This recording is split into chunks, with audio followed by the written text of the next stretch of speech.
Hola hermanos, que Dios les bendiga. ¿Cómo están? Ya estamos aquí una vez más en otro devocional, hoy llegando al 173. Mire qué bendición y qué bueno es el Señor. 173 días de estar juntos, de que usted nos permita un tiempo de su vida, de su hogar, de sus oídos. 173 días que suenan fáciles, pero han sido de mucho esfuerzo y de mucho trabajo.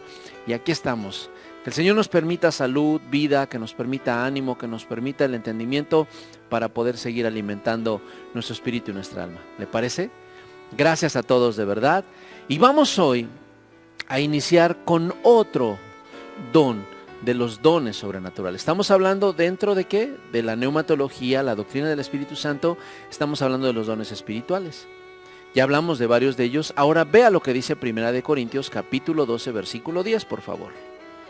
La palabra de Dios dice: a otro el hacer milagros, a otro profecía, a otro discernimiento de espíritus, a otro diversos géneros de lenguas y a otro interpretación de lenguas. Yo sé que usted y yo sé que muchos estamos esperando algunos de esos dones que están aquí enlistados en este versículo, ¿verdad? Pero bueno, vamos en orden, vamos a hablar del don de milagros, que también es una palabra en plural, pudiera decirse dones de milagros. Estas dos son palabras en griego, que pudiera traducirse así, es energema y dunami, que pudiera traducirse hacer u operar o efectuar milagros, hechos poderosos y capacidades mayores o mayúsculas. Un libro de teología lo define muy bonito, dice: el don de milagros es un efecto o acción que aparentemente contradice las leyes científicas y por lo tanto es de causa sobrenatural, es decir, es un acto de Dios.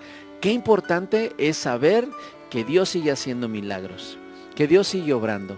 Las señales y milagros normalmente iban ligados.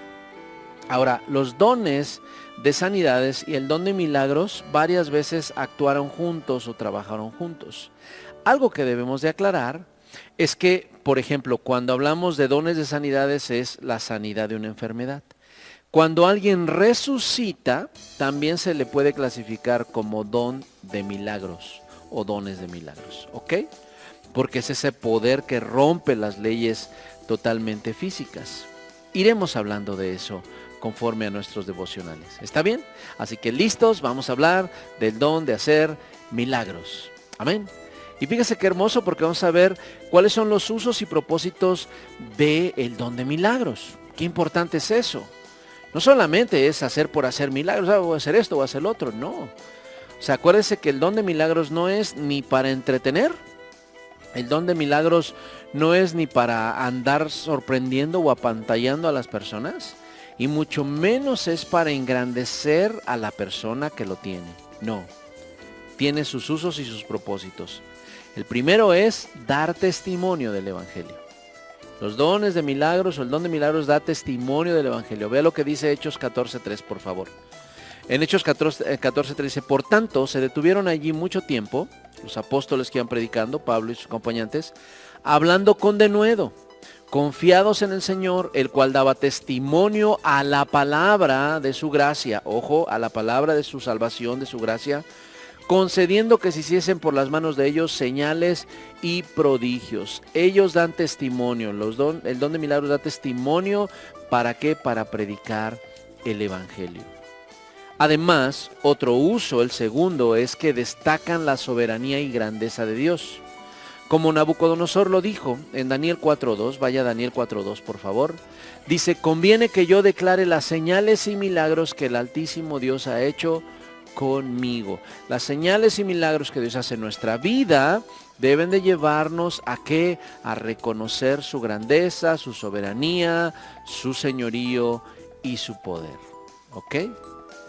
Un tercer uso, un tercer propósito, este es bien importante, sobre todo para el que tiene don de milagros. Mire, hay personas que descubren el don de milagros en momentos impresionantes. Nos ha pasado y ha pasado situaciones donde usted puede ver dones de milagros y dice: wow, Dios obrando. Pero es tan importante saber que el don de milagros, tercer uso y propósito, nos debe recordar nuestra santificación. Vea lo que dice Mateo 7:21, por favor. No todo el que me dice Señor, Señor entrará en el reino de los cielos, sino el que hace la voluntad de mi Padre que está en los cielos. Muchos me dirán en aquel día, Señor, Señor, ¿no profetizamos en tu nombre? Y en tu nombre echamos fuera demonios, y en tu nombre hicimos muchos milagros. Y entonces les declararé, nunca os conocí, apartaos de mí, hacedores de maldad. Esta enseñanza de Jesús nos debe recordar, y debe recordar a quienes tienen el don de milagros, o quienes han fluido en milagros, siempre esa santidad, apartarme para Dios, saber por qué lo hago, saber bajo el poder de quien lo hago y a quien le debo dar la gloria, porque el don de milagros, como ningún don ni ninguna señal por sí misma, significa que debo de descuidar mi vida cristiana, que debo de descuidar mi santificación. ¿Está bien? Así que el cuarto uso y propósito el don de milagros es generar un temor reverente. ¿En quiénes? En las personas que rodean al creyente, a la iglesia, a los hijos de Dios. El don de milagros genera temor reverente, genera una expectativa y genera también la grandeza de Dios. Mire lo que dice Hechos 2:42, por favor. Y perseveraron en la doctrina de los apóstoles, en la comunión unos con otros, en el partimiento del pan y en las oraciones, y sobrevino temor a toda persona, y muchas maravillas y señales eran hechas por los apóstoles. Vienen a qué? A mostrar o a que la gente muestre un temor hacia Dios, que no haya burlas, que al contrario, que se den cuenta, tenemos que respetar, tenemos que saber honrar el milagro y al Dios que hace los milagros. ¿Está bien? Incluso eso lo vamos a ver más adelantito, pero Dios a veces hace milagros de juicio. Y entonces cuando hace un milagro de juicio es para generar, ok, Dios está obrando. Eso es un temor reverente. Vea lo que dice Hechos 5, por favor. En Hechos 5, este pasaje ya lo hemos leído, pero usted debe de analizarlo. No lo voy a leer todo para que podamos optimizar el tiempo, pero en Hechos 5, del versículo 5 al versículo 11, usted puede leer que hubo un matrimonio que quiso engañar a Dios. Y entonces ese matrimonio fue confrontado por el apóstol Pedro, y entonces quisieron seguir engañando a Dios, y entonces murieron. Primero murió el varón, que se llamaba Ananías, y después murió la esposa, que se llamaba Zafira. Y mire lo que dice a partir del versículo 7. Pasado un lapso como de 3 horas, sucedió que entró su mujer. Hechos 5:7, ¿sale? No sabiendo lo que había acontecido, entonces Pedro le dijo, dime, ¿vendiste en tanto la heredad? Y ella dijo, sí, en tanto. Y Pedro le dijo, ¿por qué conveniste en tentar al Espíritu del Señor? He aquí a la puerta a los pies de los que han sepultado a tu marido, y te sacará a ti. Al instante ella cayó a los pies de él y expiró, y cuando entraron los jóvenes la hallaron muerta y la echaron y la sepultaron junto a su marido. Versículo 11, y vino gran temor sobre toda la iglesia y sobre todos los que oyeron estas cosas. ¿Se da cuenta? Un temor reverente. Ese es un uso y propósito del don de milagros. El don de milagros no quiere entretener, el don de milagros no busca apantallar, el don de milagros no busca que, wow, esa persona no. El don de milagros tiene propósitos definidos. Amén. Así que usted puede enlistarnos por favor los 4 usos y propósitos que ya vimos en este momento, pero vamos a comenzar también las condiciones. Veamos las condiciones para que el don de milagros opere.